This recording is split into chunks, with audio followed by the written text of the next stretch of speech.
Kasus korupsi di Indonesia makin hari makin memprihatinkan. Korupsi rasanya tidak akan pernah mati dan akan terus berkembang. Memang nyatanya berita tentang korupsi sudah menjadi makanan kita sehari-hari layaknya nasi. Kebiasaan yang sangat buruk ini sudah biasa kita sebut sebagai sebuah budaya. Ibarat seperti candu, para oknum-oknum pelakunya tidak pernah kapok untuk terus melakukan perbuatan yang dilarang tersebut. Pada kesempatan kali ini kita akan melacak jejak budaya korupsi.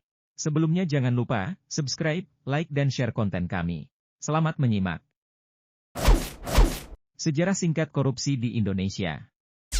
Di negara kita sendiri, ngomongin korupsi kayaknya gak ada habisnya.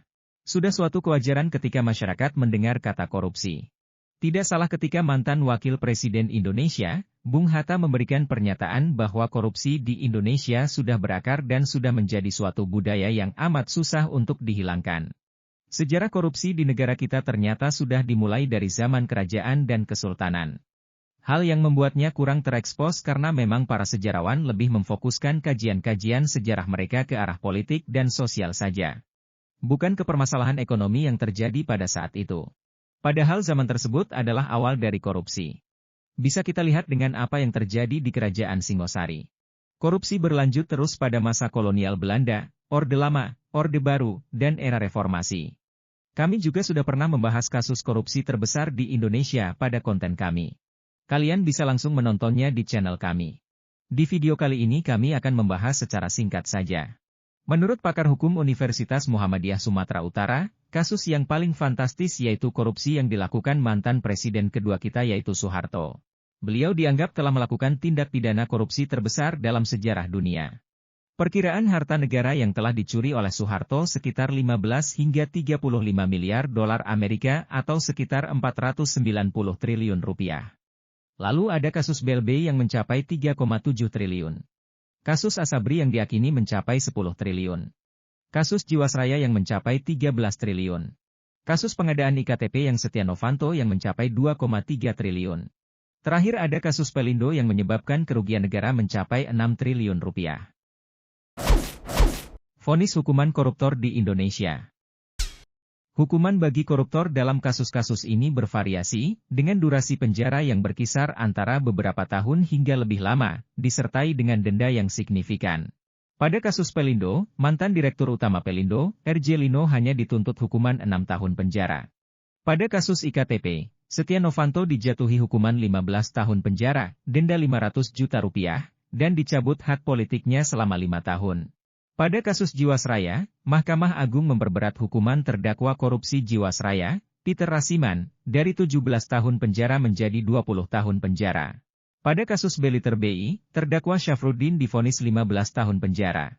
Pada kasus Asabri, Beni Cokro dituntut hukuman mati namun ditolak oleh hakim, sang koruptor hanya dikenakan hukuman seumur hidup saja.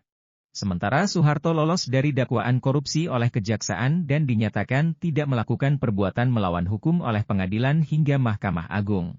Sungguh sangat mengherankan. Arah hukuman dan kebijakan korupsi di Indonesia. Dalam sejumlah perkara korupsi ataupun temuan yang berpotensi menjadi perkara korupsi, penegak hukum kerap mendasarkan pada kerugian negara. Adanya kerugian negara seolah serta-merta dianggap sebagai adanya tindak pidana korupsi. Padahal, kerugian negara tidak selalu berkorelasi dengan tindak pidana korupsi. Kerugian negara bisa karena masalah perdata dan administratif.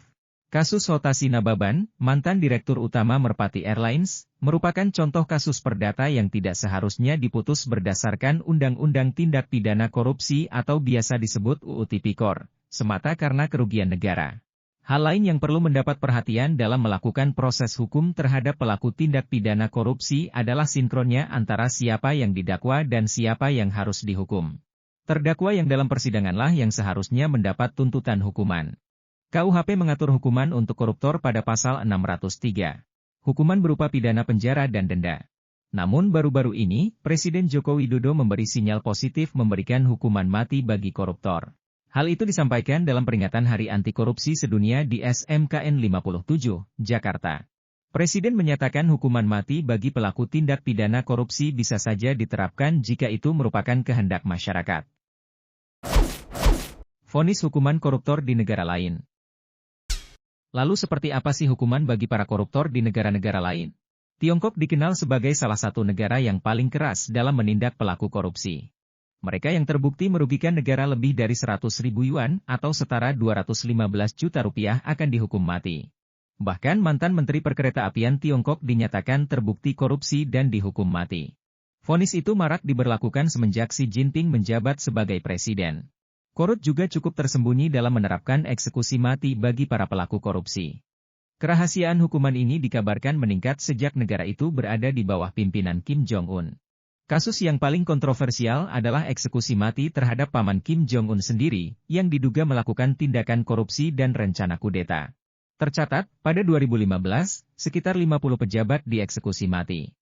Di negeri jiran, Malaysia, sejak 1961, sudah mempunyai undang-undang anti korupsi bernama Prevention of Corruption Act. Pada tahun 1997 Malaysia akhirnya memberlakukan undang-undang anti korupsi yang akan menjatuhi hukuman gantung bagi pelaku korupsi. Di Jepang tidak mempunyai undang-undang khusus mengenai korupsi. Di negara itu, pelaku korupsi akan diganjar hukuman maksimal 7 tahun penjara. Namun, karena budaya malu di negara itu masih sangat kuat, membuat korupsi aib besar bagi seorang pejabat negara. Pada 2007 silam, Menteri Pertanian, Kehutanan, dan Perikanan Toshikatsu Matsuoka ditemukan bunuh diri di tengah skandal korupsi yang menjeratnya. Sementara di Amerika Serikat tidak menerapkan hukuman mati bagi para pelaku koruptor karena alasan hak asasi manusia. Biasanya para pelaku koruptor akan divonis 5 tahun penjara dan membayar denda sebesar 2 juta dolar. Adapun mereka yang masuk dalam kategori kasus korupsi berat terancam hukuman kurung maksimal 20 tahun penjara. Dampak dan solusi korupsi. Korupsi berdampak pada kemiskinan dan kesenjangan sosial. Selain itu, korupsi menjadi awal dari permasalahan lain seperti naiknya harga kebutuhan pokok dan mengganggu penciptaan lapangan kerja. Melihat korupsi yang masif dan daya rusaknya, maka sudah selayaknya seluruh komponen bangsa untuk memerangi korupsi dan mencegahnya supaya tidak membudaya di Indonesia. Artinya korupsi tidak menjadi kebiasaan yang dianggap wajar. Perilaku korupsi bisa saja dianggap perbuatan yang wajar jika masyarakat sudah bersikap permisif terhadap korupsi dan tidak membangun sikap anti korupsi. Oleh sebab itu pencegahan dan pemberantasan korupsi harus melibatkan seluruh masyarakat Indonesia. Peran masyarakat dalam memberantas korupsi dapat dilakukan melalui 3 pendekatan. Strategi preventif. Masyarakat berperan aktif mencegah terjadinya perilaku koruptif, misalnya dengan tegas menolak permintaan pungutan liar dan membiasakan melakukan pembayaran sesuai dengan aturan. Strategi detektif.